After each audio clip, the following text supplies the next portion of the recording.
네, 21번 들어가겠습니다. 자, 21번 보시면은, 자, 상해 폭행죄에 대한 설명이 가장 적절한 것은 했죠. 자, 일반 형법의 폭행죄, 존속폭행, 특수폭행 모두 미수처벌중이 없고, 피해자의 명시한 의사에 반해 공소제기할 수 없다. 자, 여기서는 이제 존속폭행은 반의사 불벌죄지만, 특수폭행은 반의사 불벌죄가 아니죠. 그죠? 그래서 1번 틀린 질문이 되겠고. 자, 이번에, 각각의 그 독립파 A를 살해하고자 이렇게 했죠. 살해하고자 총을 쏴 탄환 하나가 A 다리에 적중, A가 상해를 입었는데 각각은 누구의 탄환이 밝히지 않았다. 그래서 이제 동시범을 얘기하는데 이때는 263조 상해죄 동시범 특례가 적용됐었는 게 뭐냐면 상해죄 동시범 특례는 상해 고의로고 들어가야 돼요. 그죠? 그래서 이때는 살인의 고이기 때문에 일반적인 동시범은 가능해도 형법 263조 동시범 특례, 상해죄 동시범 특례 적용되지는 않죠. 동시범 적용되지 않는다. 맞는 질문이고. 자, 3번. 갑은 A와 어머니 B 사이에 태어난 친생자로 호적부에 등기되어 있으나 사실은 A가 수년간 집을 떠나 있는 사이에 B가 C와 정교를 맺어 출산했다. 자, 그럼 자기 친자가 아니죠. 이때는 상해되면 존속 상해 될 수는 없죠. 존속 성립 판단이 틀렸고. 자, 4번에 갑이 방문을 열어주지 않으면 죽여버리는 방문에서 이 폭언하면서 잠긴 방문 밑줄 긋고요. 방문은 자 폭행죄는 사람의 신체에 대해서 육력 행사하는 걸 얘기를 하는 거지. 이 방문은 사람의 신체가 아니기 때문에 폭행이 될 수는 없습니다. 그래서 21번에 그 답은 2번이 되겠고요. 자 22번 들어갑니다. 22번 협박죄. 자 협박죄에 대한 설명이 가장 적절치 않은 것 했습니다. 1번 특수협박과 상수협박은 피해자에게 공소얘기할 수는 반해서 공소 제기할 수 있다. 그래서 그 22번에 1번에 보시면은 특수 협박하고 상수 협박은 이거는 반사 불벌죄가 아니기 때문에 의사 반해 공소 제기 당연히 할 수가 있는 거죠. 자, 이번에 협박죄 고의는 행위의 핵을 고지하는 인식, 인용인 것을 내용으로 하고 고지의 핵을 실제로 실현하는 의도나 욕구는 필요하지 않죠. 맞고 3번에 해악의 고지는 적어도 발생 가능한 것을 생각할 수 있는 정도의 구체적이 됩니다. 구체적이 되고 행위 전에 여러 종합해 볼 때 일반적으로 사람이 공포심을 일으킬 의도로 해악 고지라는 걸 말하죠. 충분하다. 그래서 22번에 한 번 더 맞는 질문이 되겠고, 자 4번에 자 우리 이제 4번 질문할 때 이제 협박죄 객체는 자연인만 되죠. 자연인데도 불구하고 뭐 영아나 정신병 제외하고 자연만 되고 법인은 객체될 수가 없어요. 그래서 채권 추심의 지사장이 자신의 행령에 대한 민형사생을 모면하기 위해서 회사 본사, 법인이죠. 자, 회사 본사에 대한 회사 내부 비밀 관계기는 고발했던 취지에 보낸 한편, 회사 대표에서는 처남으로 경영지원본부장인 지원본부장인 피해자 A에게 또 전화를 걸어서 위 서면에 똑같은 말을 취재한 경우는 이때는 자연인인 그 피해자 A에 대해야만 협박죄 되지 회사 본사는 법인일 때 객체될 수는 없는 거죠. 그래서 회사 본사와 이게 틀린 거죠. 회사 본사는 객체될 수 없기 때문에 모두 협박죄 성립한다. 틀린 질문이 됩니다. 그래서 답은 4번이 되겠고요. 자, 23번 들어갑니다. 자, 강요죄에 대한 설명 중 가장 적절한 것은 했습니다. 1번, 인질 강요에서 강요 상대방 인질은 포함되지 않고 자, 인질 강요를 범한 자가 인질 안전자 풀을 때 형을 강경한다가 아니라 강경할 수 있다는 거죠. 자, 인질 강요에서는 인질을 포함되지 않는 것. 여기는 맞아요. 근데 인질 강요죄에서 안전자 풀을 때는 형을 해방 강경 사유로서 해방할 수 있는데 한다니까 틀린 질문이 되겠고요. 자, 그다음에 2번에 폭행 등 협박으로 법률상 의무 있는 일. 자, 여기 없는 일뿐만 아니라 의무 있는 일. 당연히 해야 할 일은요.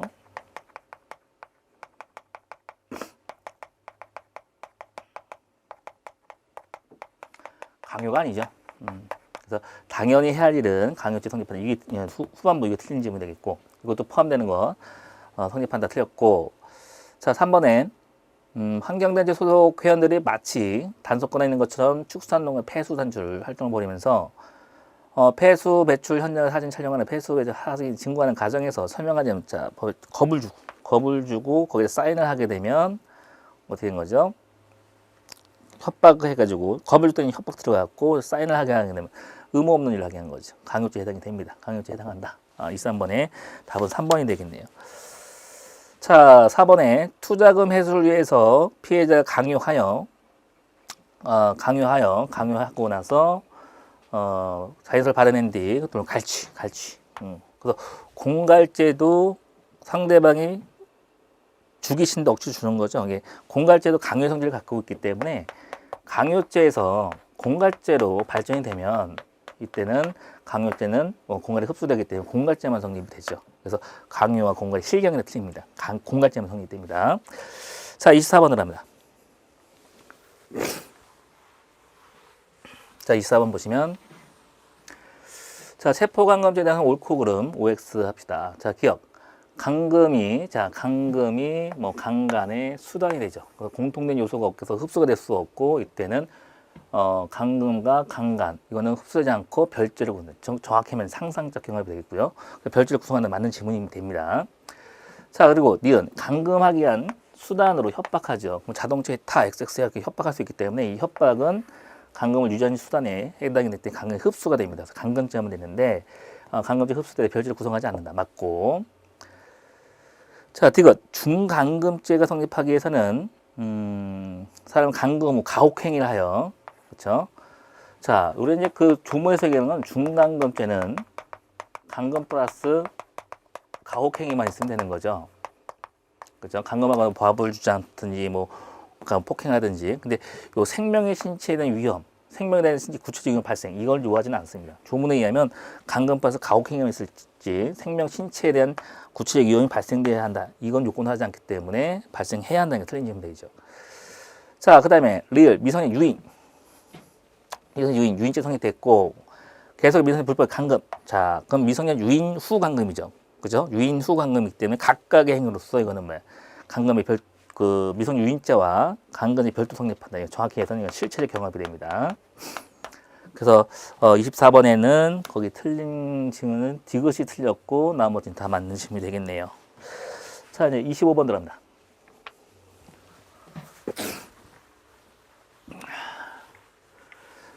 자, 25번에 강간하고 추행에 대한 이제 적절한 것은 했습니다.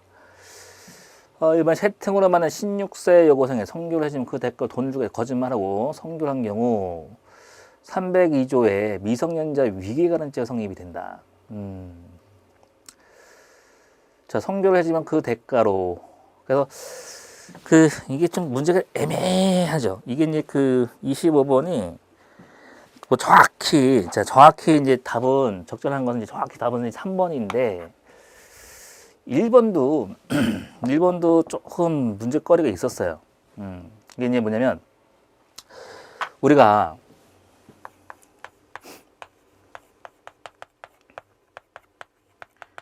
자, 위계에 의한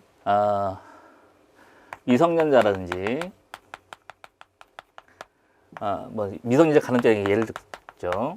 위계에 의한 뭐 미성년 심신 가늠죄가 있을 때 이때 위계라는 것은 가늠행위 자체의 처벌에 빠져야 돼요.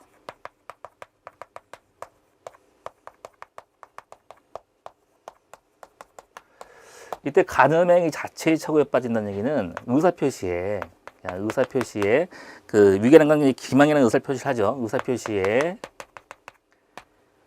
성행위 자체가 묻어 있어야 됩니다. 성행위 자체가 묻어 있어야지만 돼요. 성이 자체가 묻어 있는 거에 속아야지만 되는 거예요. 그래서 묻어 있어야지만 되는데 하고 그리고 또 알면 속아요. 알면 위기가 될 수는 없어요. 자, 이 1번이 정확하게 이제 질문하려면 여기 들어야 돼요.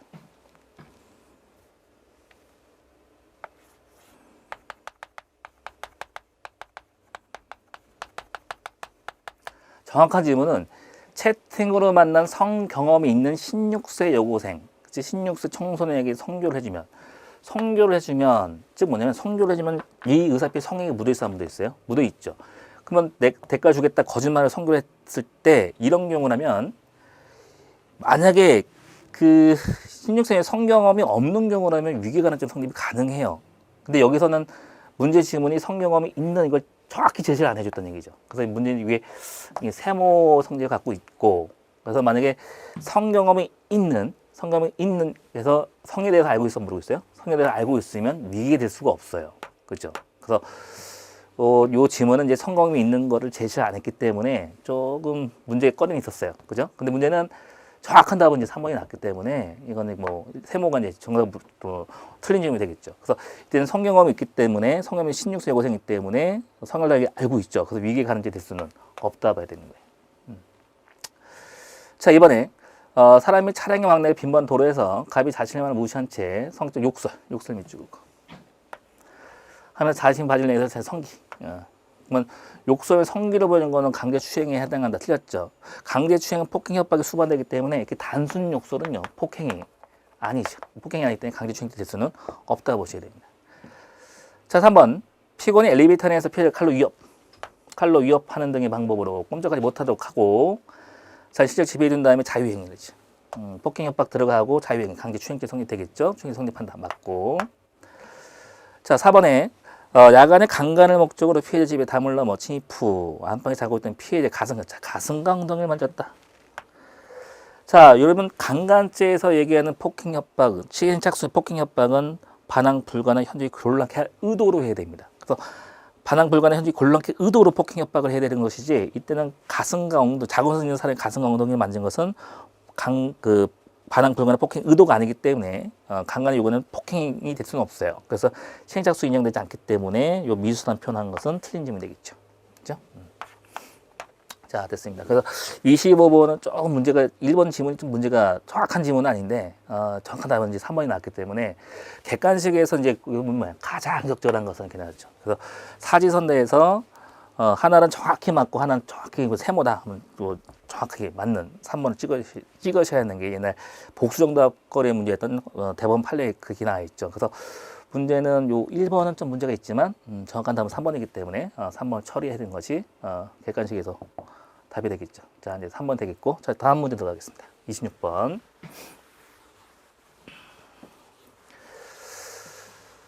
자, 명예에 관한 죄 중 설명이 가장 적절치 않은 것 됐습니다. 자, 적시된 사실이 허위 사실은 하더라도 자, 행위자에 대해 허위된 인식이 없어요.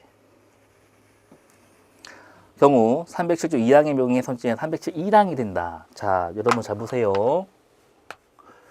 307조 1항은요. 사실의 적시일 때 이 사실의 적시가 진실하고 허위 두 개 다 포함되죠. 307조 2항은요. 사실 적시인데 이건 허위만 포함됩니다. 그러면 행위자가 허위임을 인식하지 못했죠. 허위를 인식하지 못했다는 얘기는 307조 2항이 적용될 수 있다 없다? 적용될 수는 없는 거죠. 허위 인식하지 못했기 때문에. 근데 문제는 307조 1항이 2년 이하의 징역이고 2항이 5년 이하의 징역일 겁니다. 그러면 지금 허위를 인식하지 못했기 때문에 그죠? 허위 인식을 못했기 때문에 2항을 적용할 수 없고 그 다음에 15조 1항 중한 건 인식했어요 못했어요? 중한 건 인식하지 못했기 때문에 중한을 벌하지 않는 1항에 허위가 적용되는 거죠. 그래서 이때는 15조 1항에 따라서 307조 1항이 적용된다 보시면 됩니다. 그래서 307조 1항의 명예 성립할 수 있다. 맞는 지문이죠. 자, 2번. 진실한 사실. 공연이 유포해서 신용훼손 경우 명예훼손죄. 자, 명예훼손죄 있죠. 자, 명예훼손죄는 진실과 허위 둘 다 적용될 수 있지만 신용훼손죄는 허위만 인식하고 있어요. 그지? 허위 사실 유포하여 이렇게 나죠. 그래서 진실한 사실은 명예훼손죄는 성립할 수 있으나 신용훼손죄는 성립하지 않는다. 맞는 질문이 되겠고 그 다음에 3번 자, 통상 사람에게 사실 적시할 경우 그 자체로서 적시한 사실을 외부에 공표되는 것으로서 그때부터 곧 전파하는 공연성 여부를 따져야 할 것이고 자, 이를 기자에게 적시하는 사실 달리볼 것은 아니다. 자, 그러니까 한 사람한테 적시해가지고 전파 가능성이 있으면 공연성이 인정되는데 이 기자를 할 때는 기사화 되어야지만 공연성이 인정될 수 있죠. 기자 좀 달리 봐야 됩니다. 달리 볼 것은 아니다니까 틀린 질문이 되겠죠. 26번에 틀린 질문 답 3번이 되겠고 4번에 사실 발생의 질문에 대답하는 과정. 자, 묻고 답을 받는 과정은 고의가 인정되지는 않죠. 그래서 범위를 인정할 수 없다. 맞는 질문입니다. 자, 27번 들어가겠습니다.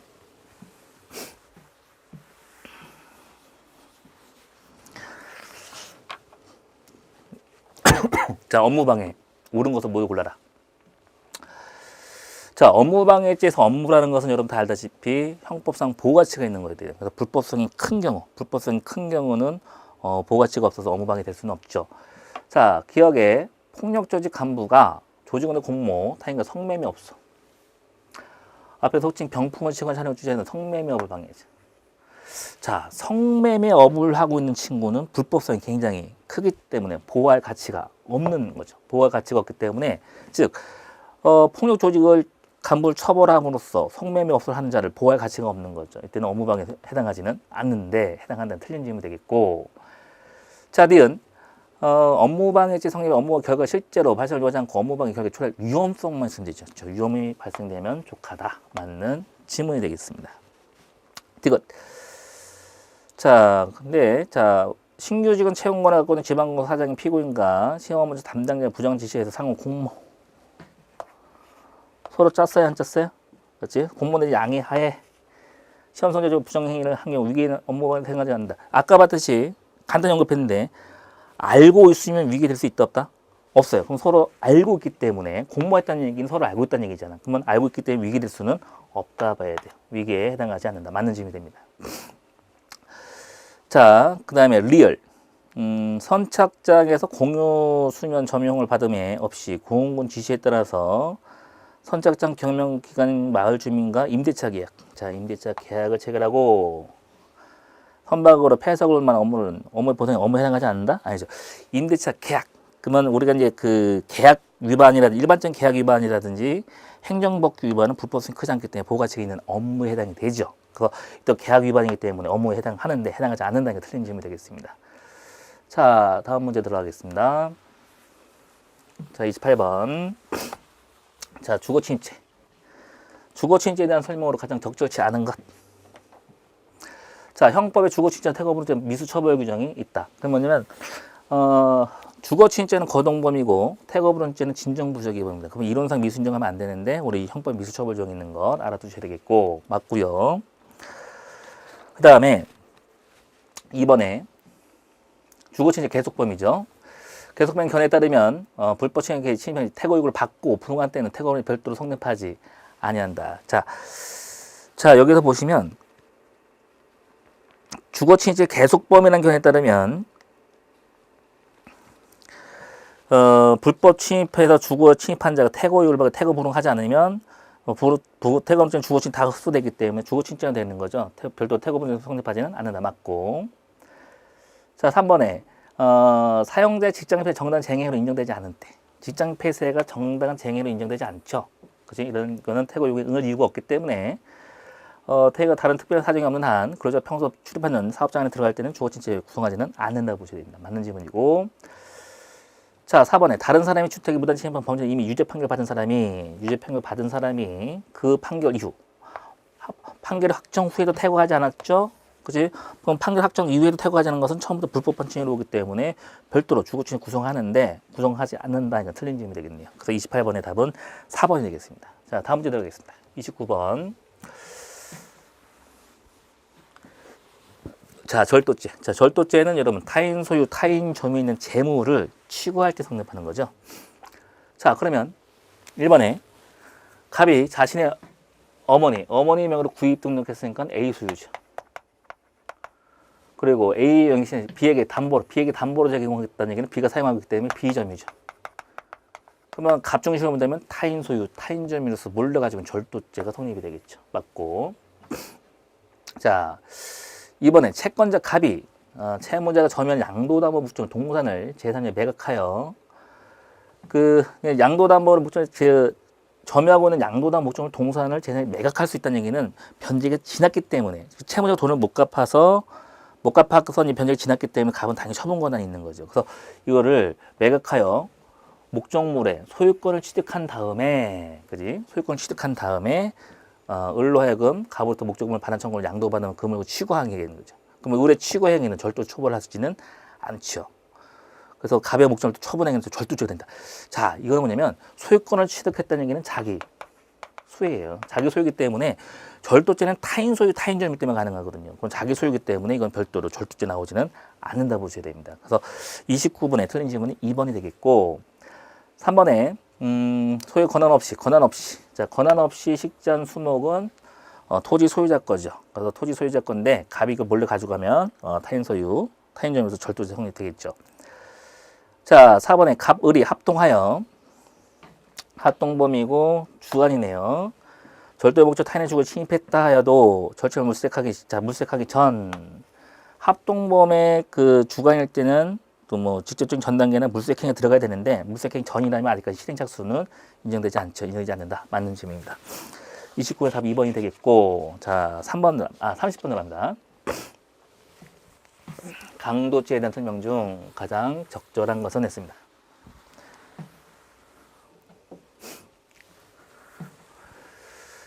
자, 30번에 갑이 A지에 침입하여 훔쳐 나오다가 절도네. 절도죠. 그래서 A와 A 안에 B가 소리를 지르며 쫓아서 체포하면 탈명으로 A의 팔꿈치를 가게 폭행을 하고 절도가 폭행했으니까 중강도가 되겠죠. 또 B의 벌거서 B에게 약 3년을 치는 상해를 입혔네. 아, 상해까지 나왔네. 그래서 포괄하여 하나의 강도 상해죄만 성립된다.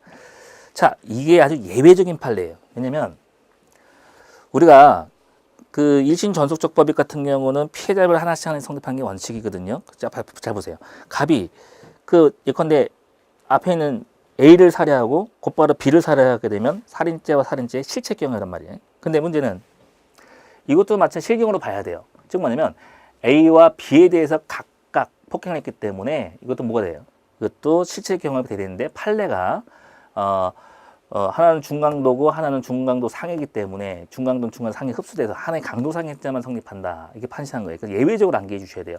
이거는 정확한 판례 법리에 의하면 A에 대해서 중강도하고 B에 대한 강도상의 실체적 경험이 됩니다. 그래서 이거 좀 예외적으로 암기해 주셔야 되는데 판례에 의하면 맞는 질문이 되는 거죠. 그래서 우리가 이제 뭐 이런 시간에 많이 강조했기 때문에 이걸 넘어가고 예외적으로 판례가 하나 정답은 나왔고, 자, 그다음에 1번 맞는 질문이 되겠죠. 판례에 의하면.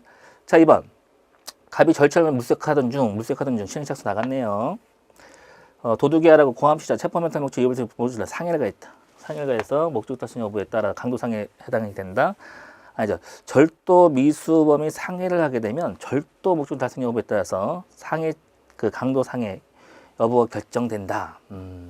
아니죠. 상해 여부에 따라서 판단되겠죠. 그래서 자, 여러분 목을 졸라 상해를 입힌 경우 절도 목적 여부에 따라서 강도 상해죄 성립 여부가 된다. 자, 여러분 절도 미수가 폭행을 해가지고 상해를 가하게 되면 이때는 절도 중강도 미수죠. 중강도 미수 후 상해이기 때문에 이거는 뭐가 되는 거예요? 중강도 상해죄가 됩니다. 즉 뭐냐면 중강도 상해 그 결합범의 여러분 이거 하나 알아둬야 되는 게 이게 강도 상했을 때 기수미수는요, 이 결합범일 때는 후범 중심으로 기수미수를 논해줘야 되는 거예요. 알죠? 기수미수. 자, 여기는 중강도 미수라도 상해가 기수야. 그러면 뭐야? 기수고, 중강도는 기수고 상해의 미수입니다. 그러면 뭐야? 중강도 상해 미수죄가 되는 거죠. 그래서 이때는 상해 여부에 따라서 되냐 안 되냐 물어봐야 되는 거죠. 그래서 상해가 나왔으면 강도상해 되는 거고 상해가 나오지 않았으면 중강도만 되는 거죠. 그래서 2번은 틀린 지문이 되겠고, 자, 그 다음에 3번 봅시다. 각각 을이 합동해 강도를 하던 중 을을 사람을 살해한 경우 살해행위에 대해서 각각 을이 공모한 바 없다 하더라도 갑은 강도상해죄가 성립된다. 자, 을이 살해했죠. 예견 가능성이 있으면 강도치사죠. 강도치사가 있고 공모한 여기서 이제 살해 행위에 대해서 공모한 바 없다 하더라도 공모한 바 없으면 강도상해 죄책을 지지 않고 예견 가능성이 있으면 강도치사. 그다음에 예견할 수 없었다면 강도죄만 지는 거죠. 근데 강도살인 나올 수는 없는 거예요. 자, 그리고 4번에 보시면 갑이 피해자 죄를 강취했으나 피해자 가진 것은 없어 미수에 그쳤고, 이때 강간하였으나 역시 미수에 그치고 억압했다. 그러면 자, 강도가 미수에 그쳤고 그 자리에 한 거 피해자를 강간하였으나 역시 미수에 그치고 억압형 폭행으로 상해를 가했다면 강도 강간 미수와 강도 치상이 되는 거죠. 자, 문제는 자, 한번 보세요. 강도의 고유 들어갔어요. 그죠? 강도 후 뭐 했죠? 그래서 강간했어요. 이제 우리는 미수는 변론하고 강도 후 미수인데 거기서 이제 뭐가 나면 치상이 나왔어요. 그래서 미수에 그치고 반항을 억압하기 위한 폭행으로 피해자에게 상해를 입혔다. 자, 그러면 여러분 잘 보세요. 이 얘기가 뭐냐면 그 처음에 무슨 고려 들어갔죠? 처음에 강도의 고려 들어갔다가 내려치죠. 자, 예를 들어 줄게요. 갑이 강도의 고려 가서 부녀를 내려칩니다. 내려치고 실신을 시켜요. 그건 돈을 찾다 보면 돈이 없어. 그래서 관련한 순간에 부녀 보는 게 예뻐. 강간의 고의가 생기면서 하의를 뵙겠더니 생리 중에서 안 해버리는 거예요. 근데 고막이 터져 있다는 얘기죠. 그러면 이 사건을 얘기해 줬을 때 제가 여러분 사건 다시 얘기해 줄 때 이게 폭행이 몇 번 들었는지 한번 보세요. 그렇지? 자, 그러면 강도의 고의로 내 인연 탁 제압을 시켰죠. 제압을 시키고 실신 상태 됐어. 그 돈을 찾다 보면 돈이 없는 거야. 강도 미수가 됐고 그래서 가려고 했더니 부녀를 딱 보면 예뻐. 그래서 강간의 고의가 생기면서 하의를 뵙겠더니 생리 중이야. 그때 안 해. 근데 고막이 터져 있는 거예요. 그러면 이런 사람이면 이거 자, 강도할 때 폭행은 어떻게 했어요? 강간까지 이용해서 안 했어?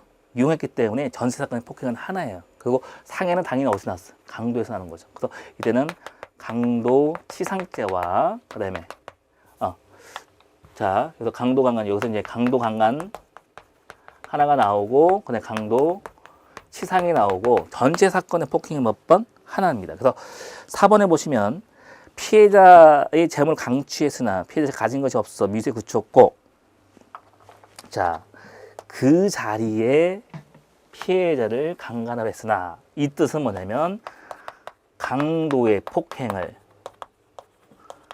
강간까지 이용한 거예요. 그럼 강도의 폭행, 강간까지 이용을 했기 때문에 전체 사건의 폭행은 하나예요. 하나이기 때문에 뭐야? 실경이 아니라 상상적 경합이 되는 거죠. 그래서 4번 틀린 질문 됩니다. 자, 다음 문제 들어가겠습니다. 사기죄.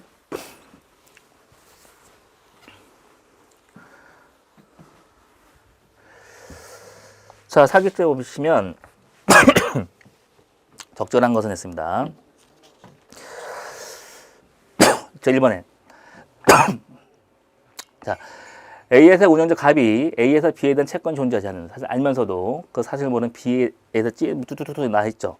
자, 이런 경우 사기죄 같은 경우는요. 제일 먼저 뭐 해야죠? 기망을 하고 상대방이 속아 차고에 빠져서 스스로 재산을 처분하고 기망한 재산 이익을 취득해야 됩니다. 그러면 이 사기죄 들어갈 때는 이 네 가지 요소를 무조건 머릿속에 집어넣고 들어가야 돼요. 그 중에 하나라도 없으면은 사기죄 불성립이라고 이렇게 좀 보시면 되는데, 자, 채권이 존재해야 안 해?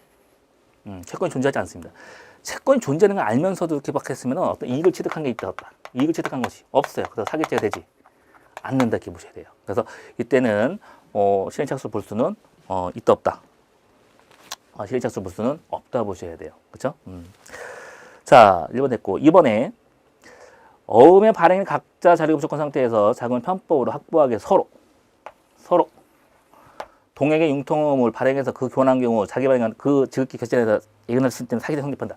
아유, 서로 부도는 거 뻔히 알면서 교환했다는 얘기는 교환해갔는데 하나는 기사에 생각하고 하나는 쫄딱 망한 사건이거든요. 그럼 서로 알면서 교환했어. 알고 있어, 모르고 있어.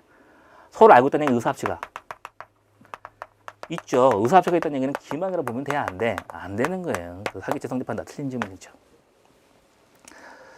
자, 3번. 상대방부터 소송비용 명목으로 이미 송금받아서 불구하고 상대방을 피해서 소송비용 상대방을 손해. 자, 소송비용 손배 청구 소송은요. 소송비용은요. 소송물 자체가 될 수 없어요. 자, 내가 어떤 뭐 증거조사를 신청했을 때 증거조사하게 되면 소송비용이 나와야 안 나와요? 소송비용이 들잖아. 그죠? 이런 소송비용은 이거를 뭐 소송을 통해서 올리거나 깎거나 성질은 아니에요. 그래서 이때는 소송비용은 소송물 자체가 될 수가 없어요. 소송물 자체가 될 수 없기 때문에 소를 받아주면 돼, 안 돼? 안 되는 거예요. 그래서 그 법원이 잘못해 받아주고 그래서 안 되니까 소를 취하는 사건인데 이거는 아예 처음부터 소송물 자체가 안 되기 때문에 소송을 받아주면 안 돼. 안 될 거를 받아줬기 때문에 또 그 소송물 자체가 아니라 판결 자체가 나올 수 없기 때문에 불능 미수가 아니라 버리는 거예요. 불능범이 돼버리는 거죠. 불능범이 되는 거죠. 불능미수 처벌한다. 틀린 질문이 됩니다. 자, 4번에 형질 및 건축 허가를 받는 데 필요하다 피해자 속여서 인간증명서 등은 등기 소유를 작성, 피해자 소유 부동산에 의해서 자기 명소권이 하는 경우 부동산에 대한 사기죄가 성립이 된다. 자, 그 4번에 보시면요. 자, 여러분 사기죄는 이건 중요하기 때문에 다시 이제 구조를 파악해 볼게요. 제일 먼저 뭐 하죠? 기망을 들어가 나서 두 번째, 착오에 빠져서 스스로 재산을 처분을 하는 거죠. 이때 처분할 때는요, 처분주의가 있어야 됩니다. 처분주의가 있어야 됩니다. 특히 조심할 거는 부동산이 있죠. 부동산은 원칙적으로 등기를 갖고 있는 자만이 처분주의가 있습니다.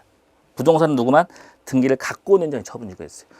여러분이 내 부동산 처분할 수 있어요? 없죠. 그 이유는 등기가 없기 때문이죠. 그래서 사기죄에서 처분주의가 있으려면 스스로 재산을 처분할 때 이때 처분주의가 있어야 돼요. 특히 부동산은 누구만이 등기를 갖고 있는 자만이 처분할 수가 있는 거죠. 자, 한번 볼까요? 4번에 형질 변경 및 건축 허가 받는 데 필요하다고 피해자 속여서 인간증명 등기소를 작성 위임해서 피해자 소유의 뭐야? 부동산입니다. 그러면 피해자 소유 부동산이기 때문에 처분주의 있어 없어? 처분주의가 자기 부동산이 아니잖아요. 처분주의가 없어. 처분주의가 없기 때문에 사기죄 돼 안 돼? 안 된다 보셔야 됩니다. 그래서 적절한 것은 1번이 답이 되겠네요. 그래서 다음 번째 좋은 문제 나왔는데 특히 이제 4번 같은 경우는 사기죄에서 문제 접근할 때는요. 스스로 처분할 때 처분주의가 있을 때 처분주의는 등기를 부동산 같은 경우는 등기를 갖고 있는 처분주의가 있다는 거. 이건 머릿속에 집어넣고 문제 들어가야 됩니다. 그래서 4번이 틀린 질문 되겠고. 자, 다음 문제 들어가겠습니다.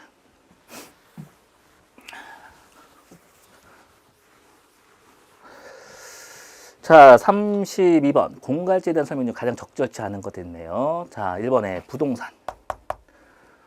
부동산 소유자가 누구죠? 그렇지, 등기를 갖고 있는 자. 그래서 부동산에 대한 공갈죄는 부동산 소유권 이전 등기를 격려받거나 인도받을 때 기소가 됩니다. 만약에 서류만 받았어요. 이건 기소된다 안 된다? 기소가 될 수가 없어요. 그렇지? 등기를 갖고 격려돼야지만 기소다 보셔야 됩니다. 1번 맞고 2번. 피공갈 처분행위는 반드시 자기 하나지 않고 부작위로 가능하죠. 그죠? 부작위 가능하고, 그러니까 상대방이 갈취하는데 가만히 처분하고 있는 거예요. 부작위로 이렇게 처분행위도 가능하다는 얘기예요. 그래서 피고자 외에 공포심 이렇게 묵인하고 있는 외포심을 묵인하고 있는 동안에 공갈 직접 탈취하는 경우도 공갈죄 성립이 가능하죠. 자, 3번에 이게 자기돈 갈취 사건인데, 자, 공갈죄도 타인 소유, 타인주에 있는 것을 협박으로 가져온 걸 얘기하죠. 그래서 3번에 A가 갑의 돈을 절취한 다음에 다른 금전과 섞이지 않고, 다른 금전과 섞이지 않은 건 특정성이 있다는 얘기죠. 쇼핑기에는 자신 돈을 숨겨놓는데 을이 갑의 지시를 받아 A를 위협해서 쇼핑에 되는 돈을 절취한 거는 공갈죄 성립하지는 않는다고 보셔야 돼요. 그러면 자, A가 갑의 돈을 훔쳤죠.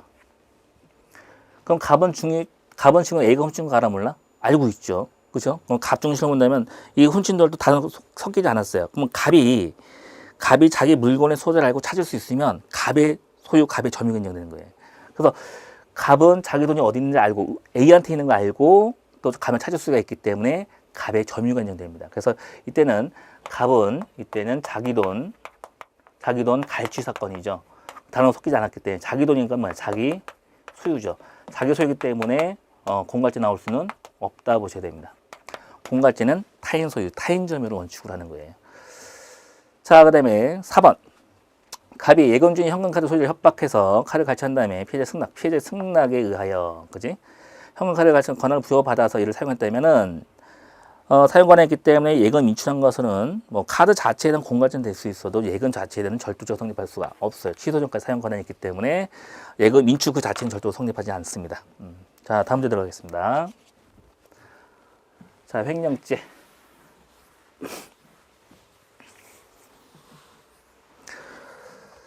자, 33번. 적절한 것을 했네요. 1번에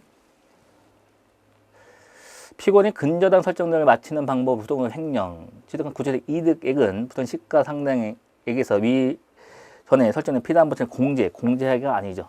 공제 잔액이 아니라 전액에 대해서 횡령이 되는 거고, 자, 이번에 그 수익액을 체결한 공무원이 해당 공사업자가 적정 금액으로 자, 계약금을 부풀려 계약을 체결하고, 그죠? 부풀린 금액을 자신이 되돌려 받기로 약정을 했죠.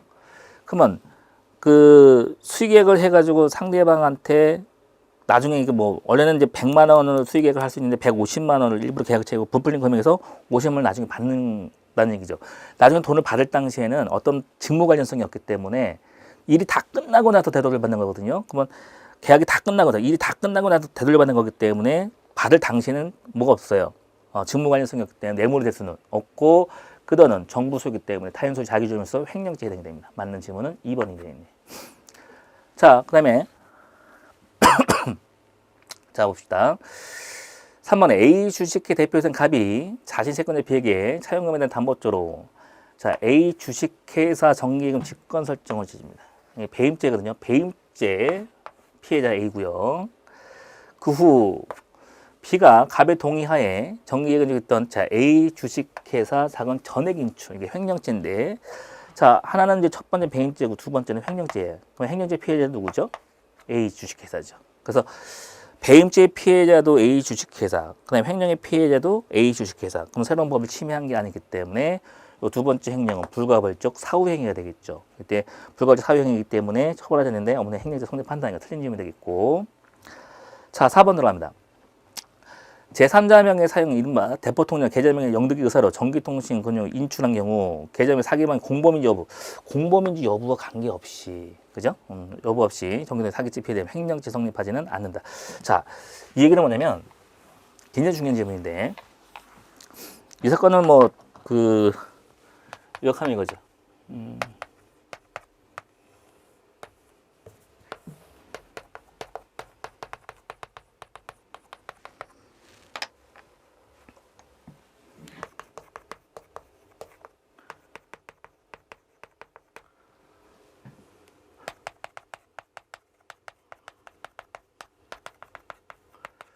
갑이 그 의뢰인이 사기 범행 알면서도 사기 칠 거 알면서 잡아 이거 할게요. 대포통령이 대여를 해줬는데 이때 대포통령 대여할 때 알면서 대여해주고 알면서 대여해주게 되면 갑은 뭐야? 사기죄 방조범이 성립됩니다. 알면서 해주면은 방조범 성립돼요. 사기죄 방조범이 됩니다. 자, 문제는 뭐냐면 자 알면서 대출해주면은 사기죄 방조범이고 횡령죄는 나올 수 없어요. 그 갑 이름으로 된 이제 통장을 이제 을한테 넘겨준 거죠. 피해자가 이제 갑 통장 명의로 돈을 입금을 했는데 이거를 갑이 이제 인출한 사건이에요. 그럼 인출한 사건일 때는 알면서 대출했던 사기죄 사기죄 방조범이 됩니다. 이때는 횡령죄가 될 수가 없어요. 그 이유는 뭐냐면 횡령죄는요. 객체가 타인 소유 자기 점유죠. 이때 자기 소유의 부탁이 있어야 되는데 남의 물건이 내 손바닥 점유가 달리면 상대방은 보관 부탁이 있어야 돼. 이때 부탁은 뭐가 묻어 있으면 안 돼? 불법 영득에서 묻으면 안 돼요.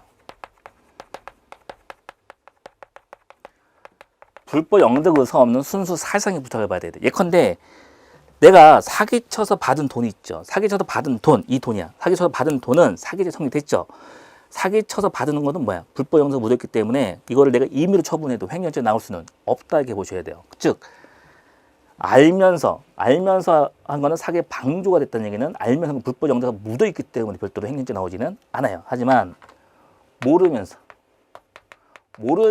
그냥 대여할 거는 이거는 뭐야? 사기의 방조범을 성립할 수가 없죠. 그러면 불법 영득가 묻어 있지 않기 때문에 이때는 내 통장에 들어온 것을 인출하게 되면 신인식상 보관자가 되기 때문에 횡령죄 성립이 돼요. 그래서 공범이냐 공범이 아니냐에 따라서 사기 횡령이 되냐 안 되냐 문제예요. 그래서 여기 뭐가 틀렸죠? 공범 여부와 관계없이 공범이면은 불법 영득 묻어 있기 때문에 횡령죄 되진 않지만 공범이 아니라면 횡령죄가 가능하다 이렇게 보셔야 됩니다. 그래서 관계 상관없이 이게 틀린 질문이 됩니다. 자, 이제 다음 문제 4번 들어가면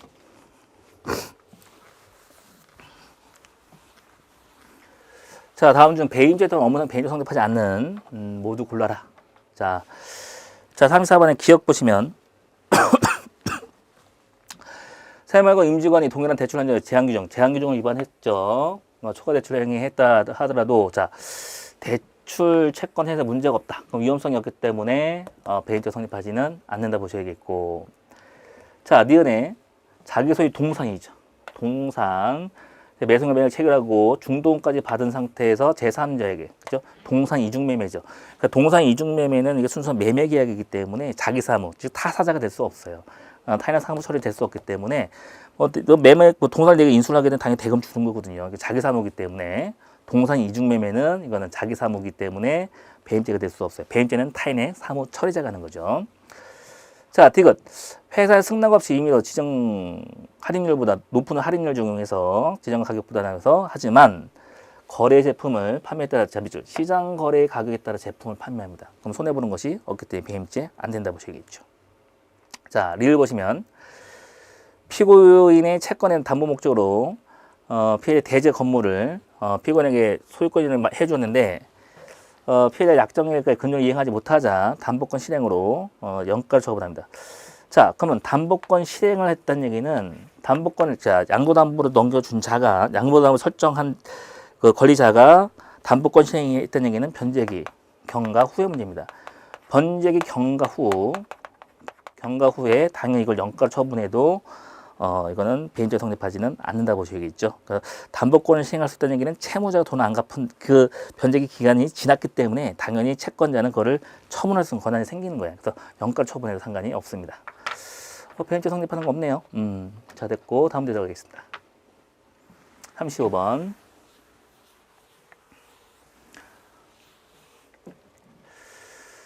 자, 권리행사방에 대한 가장 적절한 것은 뭡니다. 1번, 보존처분 단계. 자, 보존처분 단계에서는 감찰권 제의는 간접히 개최될 수는 없죠. 자, 집행 들어갈 수 있는 것만이 가능한데, 보존처분 단계는 아직까지 강제집행 대상이 될 수 없습니다. 맞는 질문이네요. 자, 이번에, 거기 보시면, 강제집행 면탈죄에서 집행하는, 자, 담보권형 경매. 이 경매는 강제집행에서 대상이 될 수는 없죠. 왜냐면 경매는 강제집행 면탈죄는 강제집행을 할 수 있는데 못하게 하는 거예요. 그럴 때는 강제집행 다 되고 나서 경매 들어갈 때는 이거는 강제집행 이후의 문제이기 때문에 면탈 대상 은닉한 경우도 포함될 수는 없죠. 1번 틀렸고. 자, 3번. 채권자들이 피고인을 상대로 법적 절차 실현을 준비하고 있지는 않지만 피고인은 어미 부도가 있기 전에 강제 면탈에 의해서 자기 형제에게 허위 채무 부담하고 가정에 강제집행 성립한다. 그래서 부도가 있기 전 강제집행 면탈죄는 채권이 존재하고 소호재기 또는 태세가 있는 상태에서 뭐 손기 은닉 허위 양도 허위 채무 부담을 하는 건데 이거는 부도가 있기 전인 거는 객관적 상태가 존재하지는 않는다는 얘기죠. 즉 소호재기 태세가 없는 상태이기 때문에 강제집행 성립할 수는 없다고 보셔야 됩니다. 자, 4번에 무효인 경매 절차. 자, 무효인 경매 절차. 여러분 이거 법리 잘 기억하고 계셔야 됩니다. 판결은 판결로 깨트려야 돼요. 그래서 무효인 경매 절차라고 확정 판결이 났다 하더라도 이게 취소 판결 전까지는 유효하다고 보셔야 돼요. 그러니까 무효인 경매 절차라 하더라도 취소 판결 전까지는 낙찰죄 점유는 뭐야? 적법한 점유 봐야 되겠죠. 그래서 적법한 점유인데 적법한 점유가 아니므로 틀린 거죠. 그 권리행사 방해 객체될 수 있는데 있어서의 타인의 점유자라고 할 수는 없다는 게 틀린 질문이 되겠네.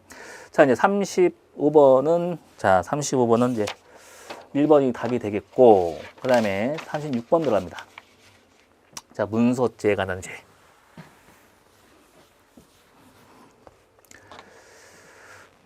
설명제 가장 적절한 것은 했어요. 자, 1번.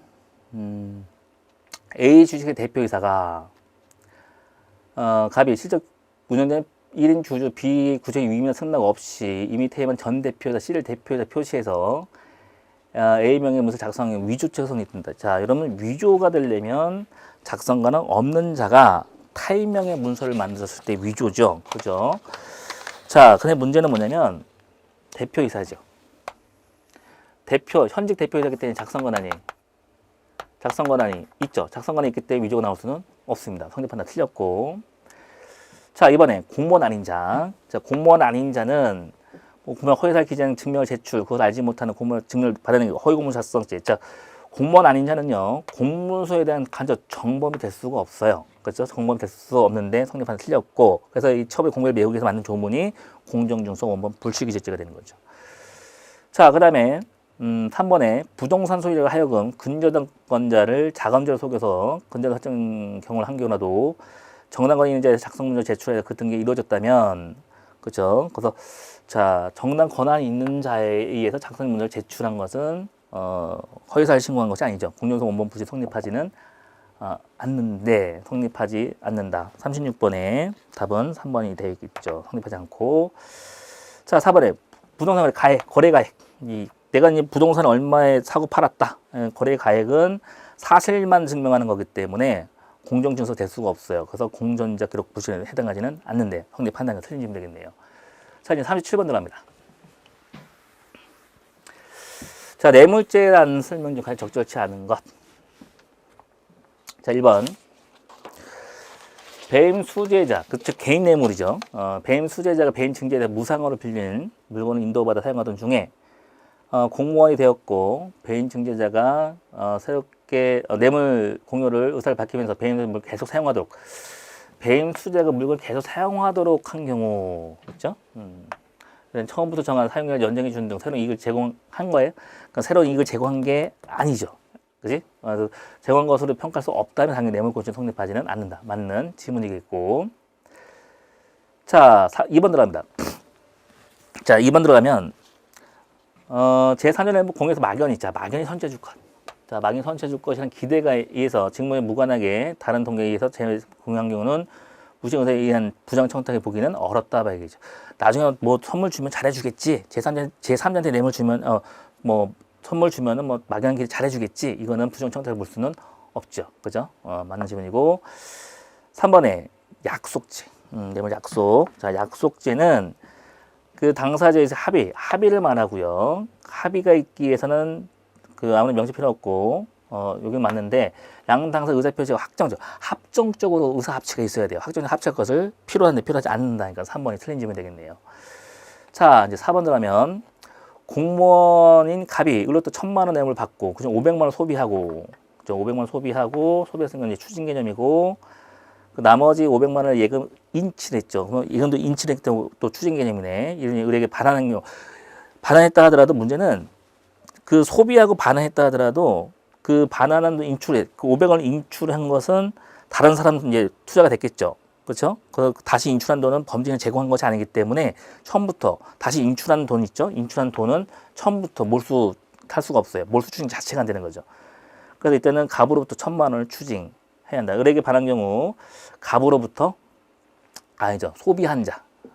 갑이 이제 그 선물을 받고 그중 500원 소비하고 나머지 500원 은행에 예금해 뒀다가 인출해서 의뢰에게 반했다 하더라도 갑으로부터 1,000만 원을 추징해야 된다는 얘기죠. 그죠? 됐습니다. 그 반환한 500만 원 같은 경우는 그거는 이제 범죄행위 예금했다가 다시 인출한 돈은 범죄행위 자체로 제공한 것이 아니기 때문에 처음부터 몰수할 수가 없어요. 그렇죠? 그래서 소비한 갑한테 1,000만 원 몰수 추징해야 됩니다. 자, 다음 문제 들어가겠습니다. 38번. 자, 공지방에 대한 설명 중 가장 적절한 것은 했습니다. 자, 1번에 허위 매매 계약 영수증 소명제 첨부 가처분 신청. 가처분 신청한 후 법원으로부터 유치동영상의 가처분 결정을 받은 경우 이건 공지방 성립하지 않는다. 그래서 가처분한 것만으로는 아직 본안 손들었기 때문에 재판에 영향을 미치는 게 아니죠. 공지방 성립하지는 않는다 이렇게 보셔야 됩니다. 성립하지 않는 맞네, 그죠? 자, 2번 가속 단속 카메라. 차량에 불빛이 반사되어 차량의 번호가 식별되지 않도록 기능의 제품을 차량에 뿌린 상태로 차량 운행하는 경우 교통단속 경찰 공무원이 충실히 직무를 수행했더라도 사실상 적발이 어려워 위기 공지방이 될까요? 아니죠. 이거는 그 단속 그 계약 위반이 그 단속의 규율 위반일 뿐이지 위기될 수는 없다고 보셔야 됩니다. 그래서 그냥 그 수원법학으로 그냥 단순히 편법을 안기하는 건데 위기의 대상은 사람만이 가능해요. 그래서 단속관 카메라 같은 경우는 이거는 이제 대상이 이제 기기이기 때문에 이건 뭐 위기되지 않는다 이렇게 좀 편법을 안겨 주셔야 되는 거고. 자, 3번에 위계형 공지방에서 그 범죄 구체적으로 공지방 저지하거나 현재 곤란하게 하는데 이르지 않는 미수에 그쳤다. 그러면 공지방은 미수 처벌 조항이 없어요. 미수에 그쳤으면 아예 처벌할 수가 없는데 미수가 성립한다. 틀린 질문이 됩니다. 자, 4번. 출동 2명 경찰관이 욕설을 하면서 차례로 폭행을 하고 신고 처리 업무에서 직무에 방해한 경우 동일한 장소, 동일한 게 이루어진 폭행은 타의 간접성 한 개로 봐야 되는 거죠. 그래서 두 명이 경제 폭행할 때는 포괄일제가 있나 봐요. 상상적 경합이 된다 이렇게 보셔야 됩니다. 그래서 차례로 폭행한 거, 피해자는 두 명이고 사회통념상 폭행은 하나로 보기 때문에 하나의 행위로 피해자가 두 명이니까 상상적 경합인데 포괄일제 관계에 있다. 틀린 질문이 되겠습니다. 자, 다음 문제 들어가겠습니다. 39번 도주와 범인 은닉죄에 대한 설명 중 가장 적절하지 않은 것.